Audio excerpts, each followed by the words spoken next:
नमस्कार बच्चों, BA second का तीसरा सेमेस्टर में चौथा पाठ सूर्यकांत त्रिपाठी निराला की कविता है विधवा। जैसे कि नाम से ही पता चलता है कि विधवा जिसका पति गुजर जाता है तो उसका जीवन बहुत ही दुखमय और पीड़ामय और करुणामय होता है।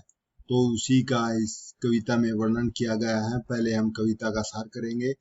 सूर्यकांत त्रिपाठी निराला के द्वारा रचित विधवा कविता, जो उनका काव्य संग्रह परिमल में संकलित है। और इस कविता में कवि ने भारत की जो विधवाएं हैं उनकी दयनीय स्थिति, करुणामय स्थिति का चित्रण करते हुए उसे आराध्य माने जैसे मंदिर में देवता की पूजा के समान बताया है। और दीपक, जिस प्रकार दीपक की लो शांत भाव से जलती रहती है, उसी प्रकार वह विधवा अपने शांत भाव से रहती है। महाविनाश की स्मृति सी रेखा सी बतलाता है और उसकी दशा वृक्ष से अलग हुई लता के समान अति दयनीय है। जिस प्रकार कोई लता वृक्ष पर आश्रय पा करके सुखपूर्वक रहती है हरी भरी, परंतु जब वृक्ष टूट जाता है या उससे अलग हो जाती है तो वह सूख जाती है। उसके जीवन में कभी 6 ऋतुओं का श्रृंगार था। किसी ने उसका जीवन रूपी उद्यान में चुपचाप प्रवेश किया था। वह हर रोज नए सौपन सजाया करती थी, परंतु अब वे सारी बातें भूली हुई है। दुख कथा, जो दुख की कहानी के रूप में सामने आती है, वह केवल एक सौपन बन गया है। जो उसका संयोग काल था पति के साथ, वह एक सौपन बन गया है। आगे कहता है कवि, उसने अपने सुंदर सुहाग रूपी दर्पण में अपने प्रियतम, अपने पति रूपी धन को केवल एक बार ही देखा था। जब उसकी शादी हुई थी तब उसने अपने पति को देखा था। वही उसके निर्मल कर कमलों का एकमात्र सहारा था, जो उसके जीवन का अंतिम लक्ष्य था, ध्रुव तारा के समान।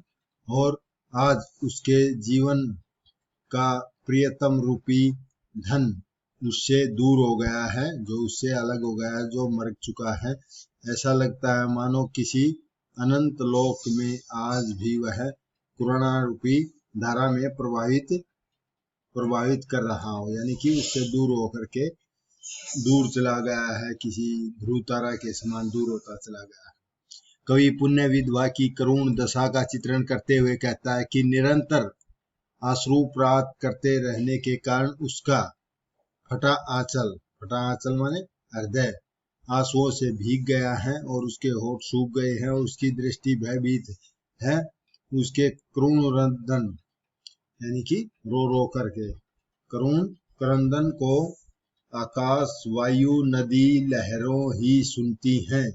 कोई उसे धैर्य बंधाने वाला इस संसार में कोई नहीं है। कोई उसके रिश्तेदार उसको साथ नहीं देते हैं। इस संसार में कोई उसका दुख बांटने को तैयार नहीं है। कितना महान दुख है उसका, और इसका कोई अंत भी तो नहीं है। हे प्रभु, विधवा के ऊपर यह कितना घोर अत्याचार है। निराला भगवान से प्रार्थना करता है कि उस विधवा के ऊपर कितना घोर अत्याचार है। आगे कहता है कवि, मानव समाज से पूछता है, क्या कभी तुमने किसी की आंखों से बहते हुए आंसुओं को पोंछा है, या सदा दूसरों को कष्ट ही पहुंचाया है। पत्तों के ऊपर पड़े ओस के कणों के समान उस भारत की विधवा के आंखों से आंसू बह निकलते हैं। जिस प्रकार एक पत्ते के ऊपर ओस का कण होता है, वह एकदम से नीचे गिरता रहता है, तो उस बूंद बूंद नीचे गिरती रहती है, उसी प्रकार उसकी आंखों से आंसू निकलते रहते हैं। परंतु उन आंसुओं का मूल्य ही क्या, जिनको देखने वाला कोई नहीं है। केवल धैर्यवान आकाश और हवा, नदी की लहरें ही उसका दुख सुनते हैं। इस बड़े संसार में उसके कष्ट को कम करने वाला कोई नहीं है, और ईश्वर ने विधवा पर इतना बड़ा अत्याचार किया है। मानव तो केवल दूसरों को और अधिक दुखी बनाने का प्रयत्न करता है। विधवा के आंसुओं की ओर ध्यान न देने के कारण शायद ही हमारे देश की अवस्था शोचनीय बनी हुई है। उसे आज की जो दुर्दीन देखने पड़े हैं, वे विधवा के आंसुओं के कारण से ही। यानी कि ये निराला ने जब 1920 में कविता लिखी थी, उस टाइम विधवाओं का पुनर्विवाह नहीं होता था, जिससे उनकी अत्यंत दयनीय स्थिति का उन्होंने अपने काव्य में वर्णन किया। हम इसकी व्याख्या करेंगे। प्रस्तुत पंक्तियों में कवि क्या कहता है, इसका हम प्रस्तुत पंक्तियां हमारी हिंदी की पाठ्य पुस्तक आधुनिक हिंदी कविता में संकलित विधवा से ली गई है। इनके रचयिता सूर्यकांत त्रिपाठी निराला है। यह कविता में किसमें संग्रहित है? प्रिंबल में संग्रहित है और इसमें समाज की शोषित और दीन करुणा विधवा का वर्णन किया गया है, उसका सजीव वर्णन किया, यथार्थ रूप से कितनी दुखी है उसका यहाँ कवि ने वर्णन किया है। तो इन पंक्तियों में कहता हुआ है, इष्ट देव की मंदिर की पूजा सी। इष्ट देव क्या होता है? जो भगवान या देवता है, आराध्य देवता, जैसे मंदिर में किसी की पूजा करते हैं उसके समान है। भारतीय विधवा देवता के मंदिर में की जाने वाली देव की पूजा के समान बताया है और वह दीप शिकासी शांत भाव में लीन है। वह मंदिर में जलती हुई, जैसे दीपक जलता है, जो दीपक की लो होती है वह शांत और अडिग रहती है, उसी प्रकार वह भी हमेशा शांत भाव में, अपने भाव अपने में समेटे हुए शांत रहती है, चुपचाप किसी से कुछ नहीं कहती, जीवन रूपी दीपक को जलाए रखती है। आगे कहता, वह क्रूर काल की तांडव की समर्थी सी रेखा सी। तांडव होता है शिव का प्रलयकारी नृत्य, क्रूर होता है निर्दयी, काल माने मृत्यु, जो मृत्यु की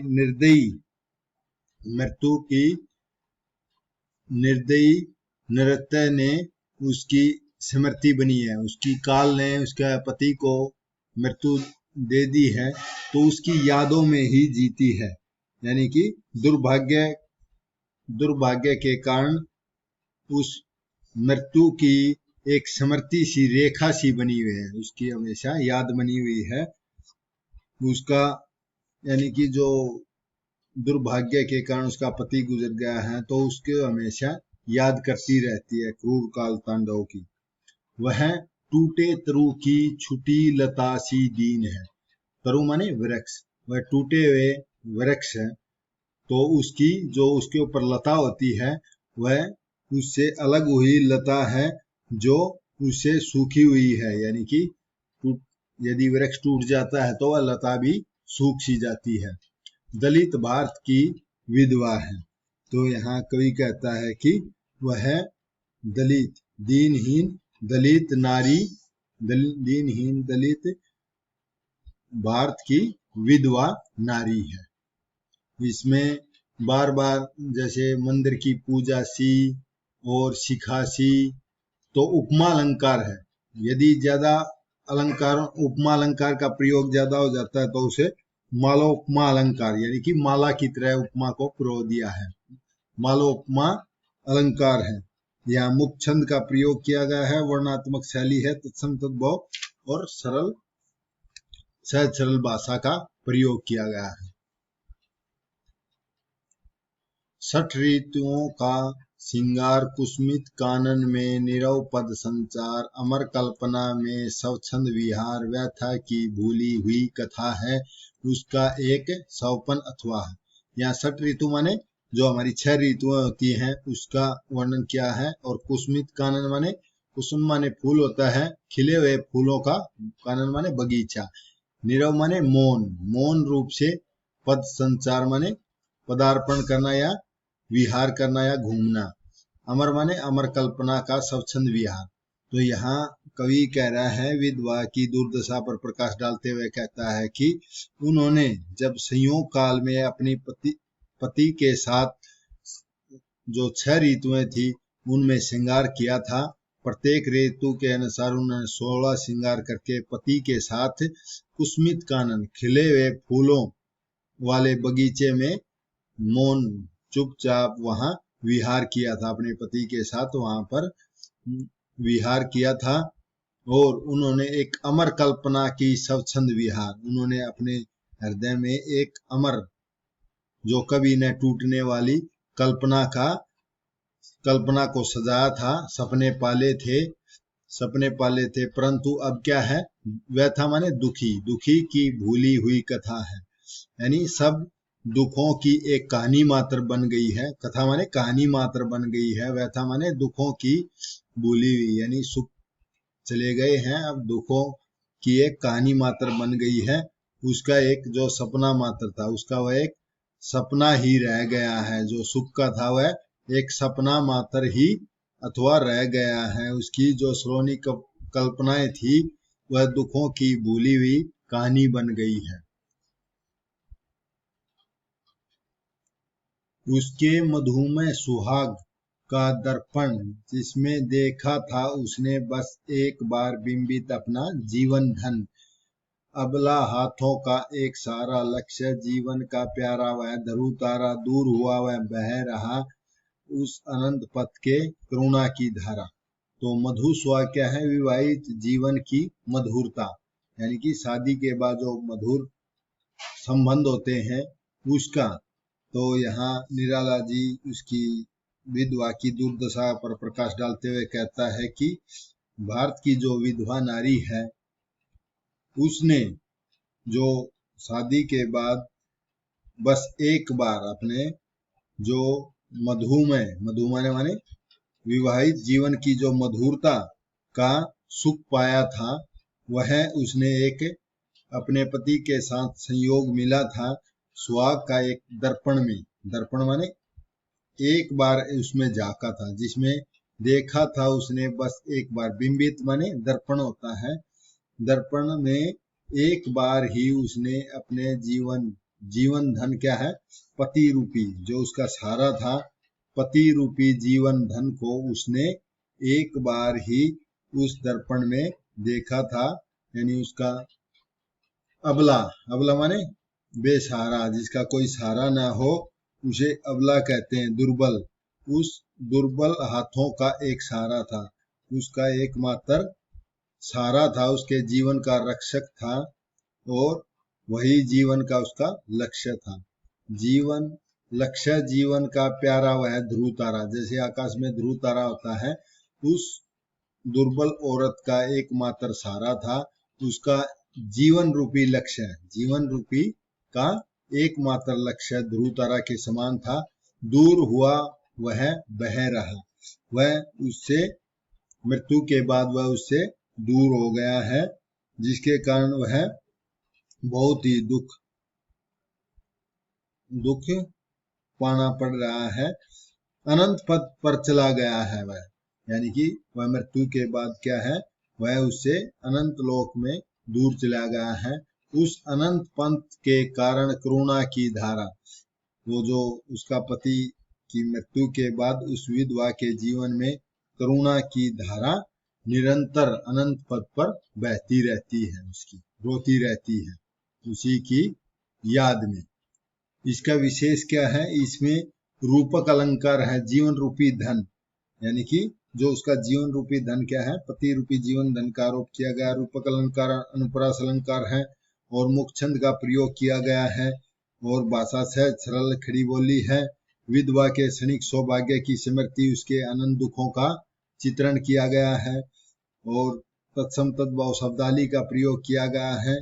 प्रसाद गुण सर्वत्र व्याप्त है, वर्णात्मक शैली का प्रयोग किया गया है।